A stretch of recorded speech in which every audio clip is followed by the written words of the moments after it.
Good morning! Ari naman to guys. Sa muna ito na bakal kahapon guys. Oh.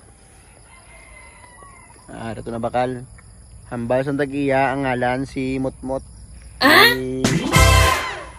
Pakatay na ito tani. Kaso nga lang. Ito nalukoy man ta. Aton nga himuon nga turo anay. Budlay wala turo. May pakasta, hindi kita ka ano. Hindi ta ka pakasta kay wala ta turo. Si isa to nga dayon ka baka, tatlo tong baka subong nagpa-hits na na. Wapo guys oh.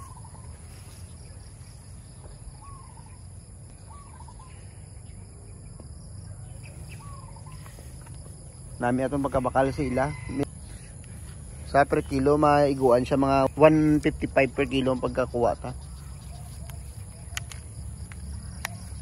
Parang puran galing hambal sa tag-iya pinabayaan ko no sang iya nga mister. Amo na nga medyo nagniwang-niwang ko no kay nami ko no lawas sa ligad. Kuy panigi na feeds guys, wala pa tilaw feeds. Oh no. So aton nga target sini is 600 to 650 kilos after 6 to 1 year na to nga alaga. Mapakaon ta ni tunga guro sa ano sa kilo sang feeds every day. Samtang may libre kita nga turo sa aton babayi gadako pa ni siya.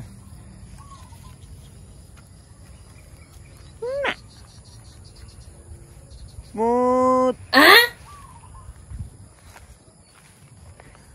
Hambal sa tag-iya ang ngalan lang si Mutmut. Mutmut ang ngalan niya. Pero mabuot din man. Wow. Kapta naton. Mabuot.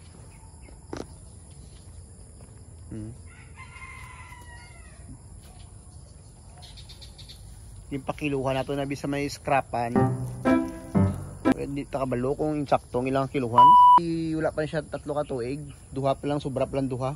Wow! So, possible kag wala pa man siya na feeds.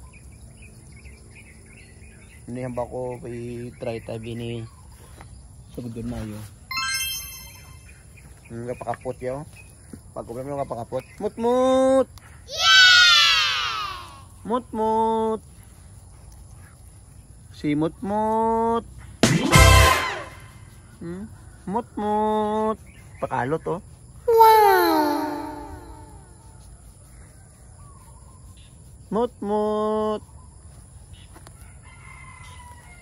Kamatsagan ko daw 3 ka no.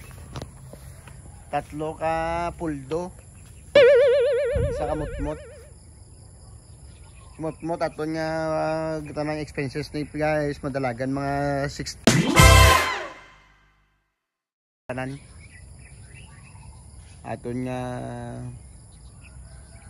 basta tantang expenses ta.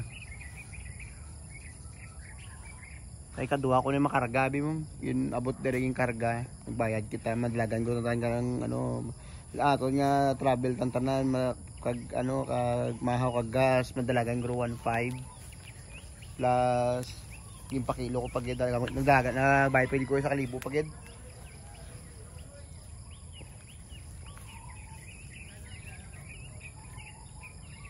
So mga ano natural may gintagaan pa ta na mo na ngalabot mo na ang iyang expenses.